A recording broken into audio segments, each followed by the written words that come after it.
His name was Daniel Arman Kessler, born in Vienna, raised between Austria and northern Italy. Father structural engineer on NATO infrastructure contracts. Mother data linguist specializing in signal translation patterns. At 17, Daniel rebuilt a corrupted university dataset from fragments not recovered. Rebuilt and corrected errors the original system never detected. That got attention. At 19, he was pulled into a European defense analytics program, not as a student, as an exception. While others specialized in one field, Daniel was trained across 3: signals, logistics, financial systems. Because his strength wasn't knowledge, it was correlation under pressure. By 26, he had already flagged a decoy weapons facility misclassified as active, a maritime routing anomaly hiding illegal arms transfers, a satellite misread that nearly triggered escalation. Inside the system, he was where problems went when they didn't make sense.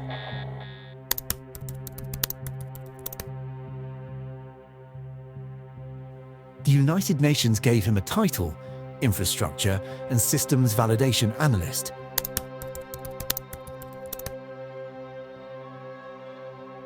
The Iran assignment didn't come with attention. No press. No formal briefing, just a restricted file. And a single line: confirm integrity of military projection capability. He almost declined. Not out of fear, out of pattern recognition. Assignments like this didn't happen in isolation. They happened when something was already wrong. And when something was already wrong, people didn't want truth. They wanted confirmation. For 2 days, he left the file unopened. Let it sit. Because once he accepted, he wouldn't be observing from a distance anymore. He'd be inside it. On the 3rd night, he opened it. Satellite captures, thermal overlays, So this is the truth. procurement summaries. He skimmed it once, closed it, then looked out the window of his apartment. Vienna was quiet, predictable, safe. He had seen what happens when systems are misread, when assumptions replace verification. One wrong conclusion at the wrong level doesn't just create reports, it creates consequences. Sanctions, escalations, sometimes wars. He wasn't political. He didn't care who was right. But he understood one thing clearly. If this system was being misinterpreted, or worse, deliberately manipulated, then the outcome wouldn't stay contained. He reopened the file. This time slower, more deliberate. Not as an analyst, but as someone making a decision. If there was even a small chance that clarity could prevent escalation, then sitting out wasn't neutral. It was participation.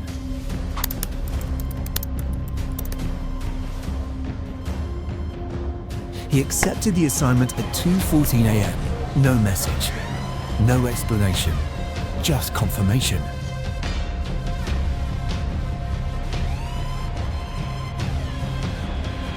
Three days later, Daniel stepped off the plane in Tehran.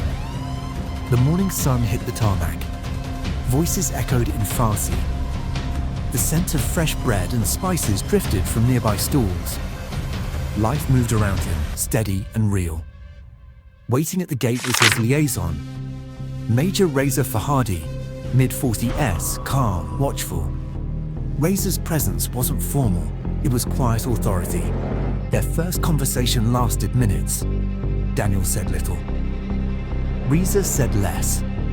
In that silence, Daniel felt the weight of the city, the work ahead, and the man who would guide him.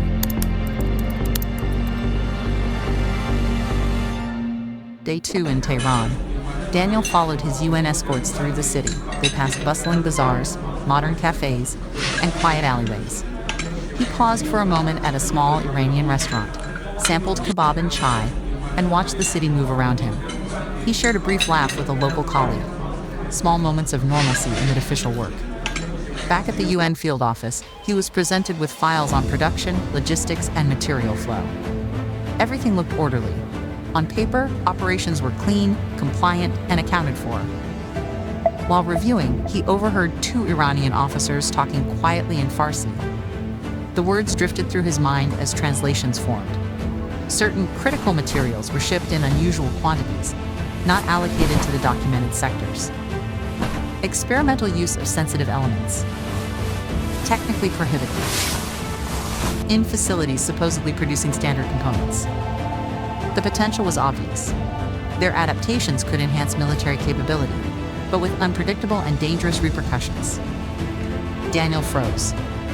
The files told one story. Reality.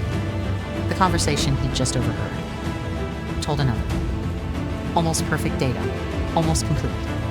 Yet, the gaps, the misalignments, and the experimental materials raised red flags he could not ignore. It wasn't part of his official role. It wasn't meant for him to notice, but his curiosity and his training demanded he follow it. He knew this investigation could reveal operations far beyond what any audit intended.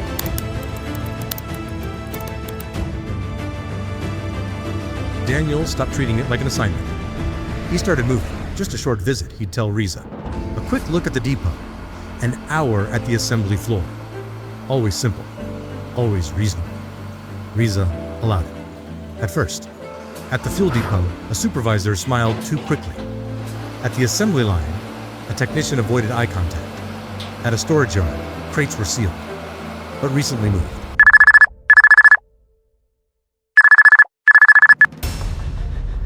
Back at the office, Daniel worked late. Maps layered over logs. Thermal data against movement cycles. Nothing broke, but nothing aligned perfectly either. That night, he sent a quiet message to New York. Data is consistent. Physical observations suggest controlled variance, requesting deeper clearance. The reply came hours later. Proceed carefully. Maintain liaison protocol. Daniel stared at the screen. Daniel approached his liaison, Major Riza, in a quiet corner of the facility. He spoke calmly, deliberately. The materials they're importing and experimenting with, in the long run, they'll cause severe equipment failures. Accelerated wear, hidden weaknesses. Some of it isn't even documented. Contraband elements integrated into the systems. Riza nodded, listening, his gaze neutral, but attentive. Behind them, two Iranian officials appeared at the corridor entrance. Daniel's eyes flicked to them. Subtle, precise. Timing was everything. Riza, sensing the shift, engaged the officials with routine questions, keeping them occupied. Their attention diverted. Daniel didn't wait. He moved toward the secondary exit he had memorized days earlier. A narrow stairway, a back corridor, silent, calculated.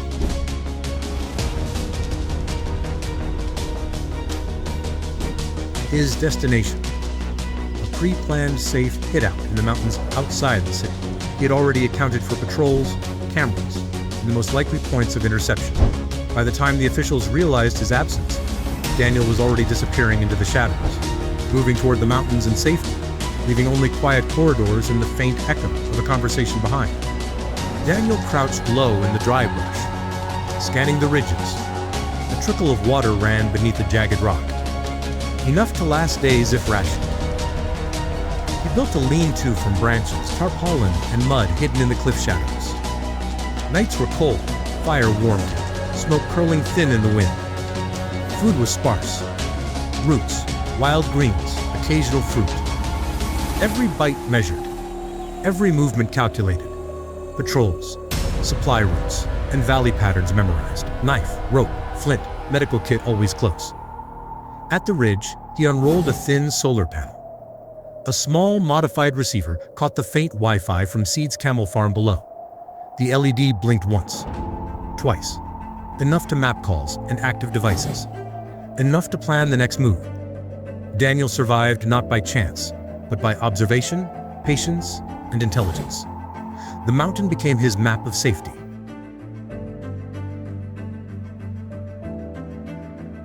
Weeks after spotting Daniel in the hills, Layla, Seed's sharp-eyed daughter, began leaving small gifts.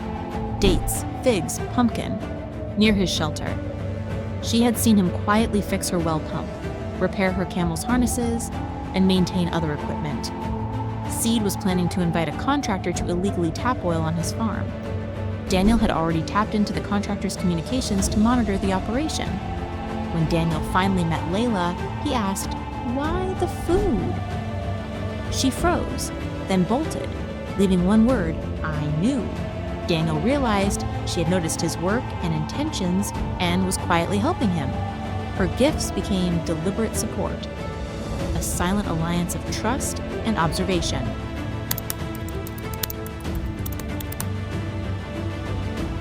A gentle knock at the door. Daniel stepped in. "Assalamu alaikum," Seed nodded. Jamal raised an eyebrow. "Who are you?" Seed asked. "An agent wanted for possessing secret intel," Daniel said calmly. "And what do you want with me?" Seed pressed. "I know about the oil rig," Daniel replied. "I can help you out." He spread papers and diagrams across the table. "You're missing key points in engineering. Unstable shafts, surface noise, predictable patterns." Seed listened. Jamal leaned in. "Drill at an angle from outside the zone, stabilize the shaft, control pressure.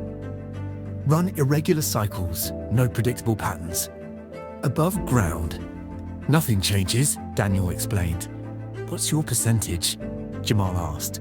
Daniel shook his head. "Nothing. Just help me escape." As they contemplated, Layla, Seed's daughter, stepped forward. "Father, he's helped fix the well, the camels, everything quietly. He's trustworthy." Seed nodded, understanding. Work began. Plans were set. The deal was made. Weeks after the oil rig ran successfully, barrels were steadily extracted. Seed and Jamal honored their agreement. Daniel, impersonating Jamal with subtle facial adjustments and discreet bribes, crossed the checkpoint undetected. Free at last, he reunited with Layla. Later, he invited her abroad, and together they got engaged. A bond forged in the desert, now building a life beyond it.